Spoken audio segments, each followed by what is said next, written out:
All right, here we go. Apple had their Spring Forward event on April 20th. Yes, that would be 420. And their presentation was lit, if you know what I mean. Now, I know you already know what they announced, and it was actually quite a bit. Podcast subscriptions, giving paying customers bonus ad-free content, Apple Card, family for sharing cards with your spouses and people in your household. And we saw a trailer for the new Ted Lasso season coming in July, as well as a purple iPhone 12. And I think that's about it. What's that? Oh, right. I may have missed a few things like AirTags, finally available, these little tiny trackers that work on the Find My network, an all new redesigned iMac with an M1 chip and multiple colors. Oh, and of course, a refreshed iPad Pro with the M1. Really impressive stuff. Now, let's go through what you need to know about these new announcements. So I'm going to focus on the hardware announcements here. Without a doubt, the podcast subscriptions and the Apple Card family stuff, that's all very interesting. Possibly worth its own video, to be honest. But let's focus on the hardware for now. Let's start with the iPhone 12. There's essentially just one new thing here, which is the color.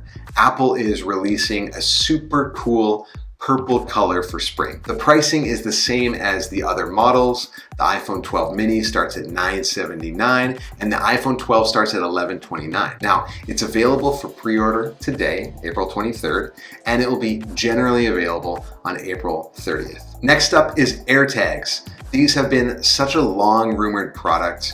There have been leaks about AirTags for over a year. Although it's essentially just a little GPS enabled tracker, which doesn't seem that exciting, but my guess is that it's actually going to see a lot of demand. The AirTag is going to be up against some competitors in the space, like the tile trackers that I reviewed a month or so ago, and the link to that video is in the description. However, AirTags have a couple of differentiators. First off, you can add engraving to your AirTags, like a lot of other Apple products that you order online. This is a nice touch for sure, and you can even customize it with emojis. Thanks to Apple's ultra-wideband technology in their U1 chip, Apple can provide precision finding, which is a huge benefit.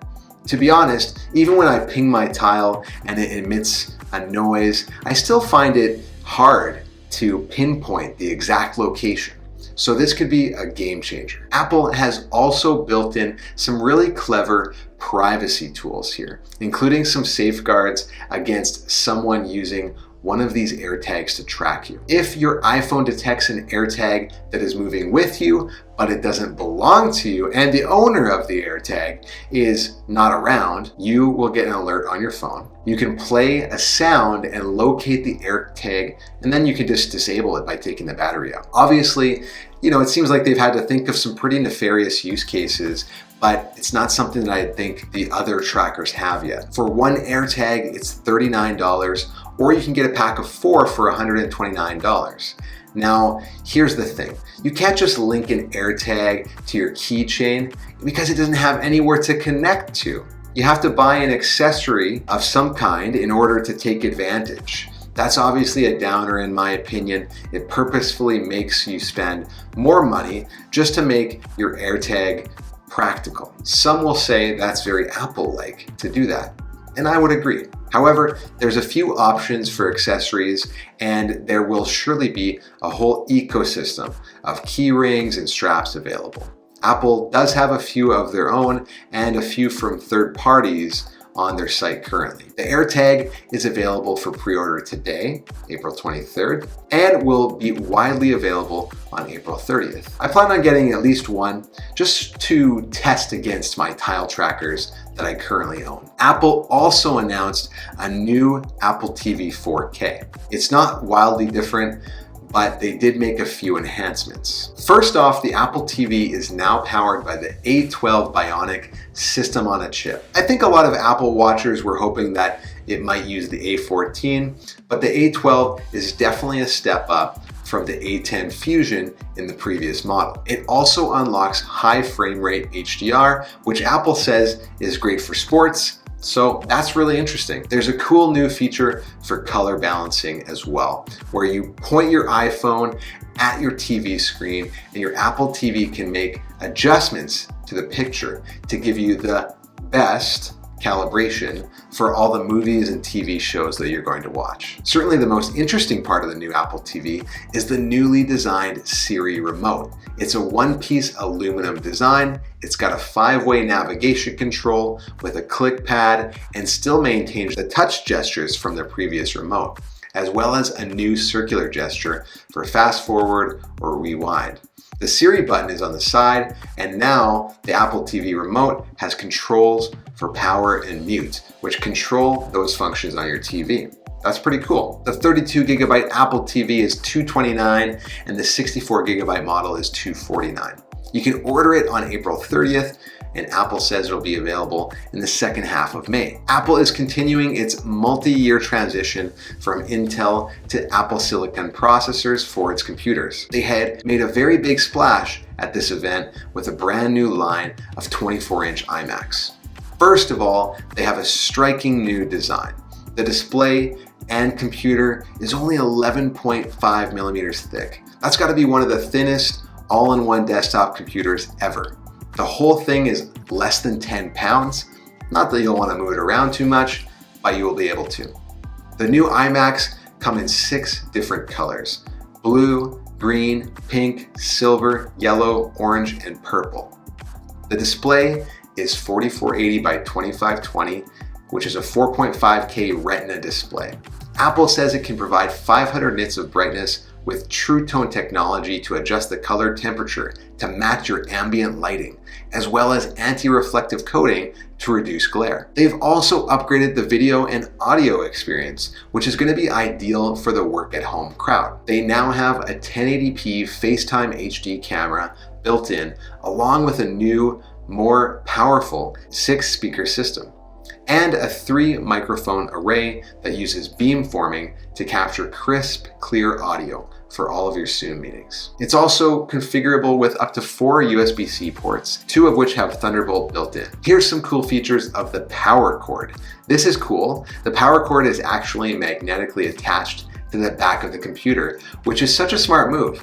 Since it's so easy to pick up the iMac and move it, it might be a bit too easy to rip the power cord out of the wall without this feature. Very thoughtful idea. Plus, the power adapter has a built-in Ethernet jack, so you can plug in right there and keep your desk free of unnecessary cables. That's a great idea. The iMac comes with a color-matched Magic Keyboard, plus you can opt for a Touch ID button on the keyboard so you can unlock your computer and use Apple Pay and so on. You can also get a color-matched mouse or trackpad. Apple has 3 main configurations of the new 24-inch iMac on their site, ranging from $1,599 to $2,099. It's available for pre-order on April 30th and will be generally available in the second half of May. Whenever they update the iPad Pro, of course we all expect a faster processor, but I'll be honest, I did not expect to hear them say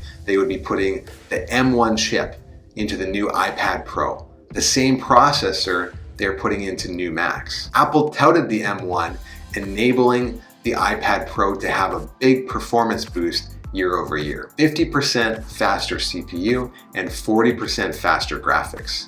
They've also improved the storage speed for 2 times faster read and write speed. And the iPad Pro is now configurable up to 2 terabytes. The iPad Pro now has Thunderbolt built into the USB-C port, which is a huge deal for Pro users. It opens up a big ecosystem of Thunderbolt products like storage devices, docks, and displays. Apple says the iPad Pro can even drive the insanely impressive Pro Display XDR. Like iPhone 12, the iPad Pro now features 5G on the cellular models. Definitely a nice to have as the 5G rollout continues and people continue to work from anywhere they have an internet connection. The iPad Pro features a wide lens and an ultra wide lens and a LiDAR scanner. The LiDAR scanner creates a depth map of any room, which allows for a more immersive AR experience. And the ultra-wide camera enables a new feature called center stage, which pans to follow you as you move around the frame, and can even do so with 2 people in the frame. As far as the display, the 11-inch model still has a liquid retina display with true tone for color temperature adjustment, as well as ProMotion for adaptive refresh. But on the 12.9-inch model, they've used a liquid retina XDR display, the same tech they used in the Pro Display XDR, which offers a high degree of dynamic range with a 1,000,000 to 1 contrast ratio.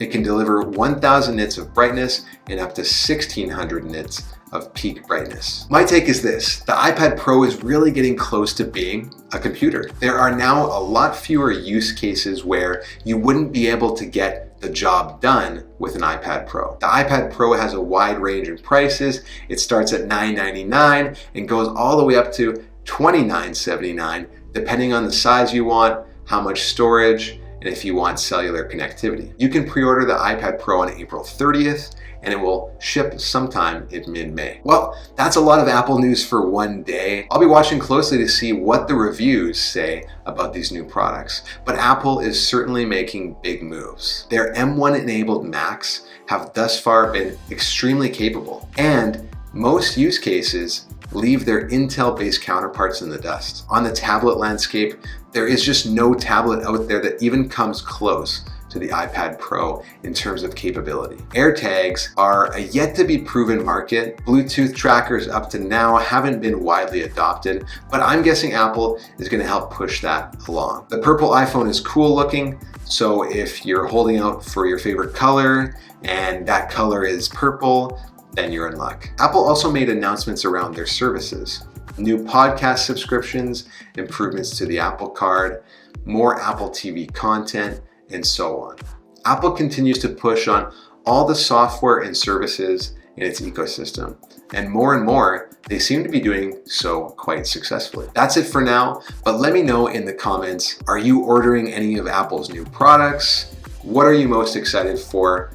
Do you think Apple missed the mark on any of these products? Thanks for taking the time to watch the video. Don't forget to like and subscribe to the channel. I post new videos every single Friday. Thanks so much and have a good one.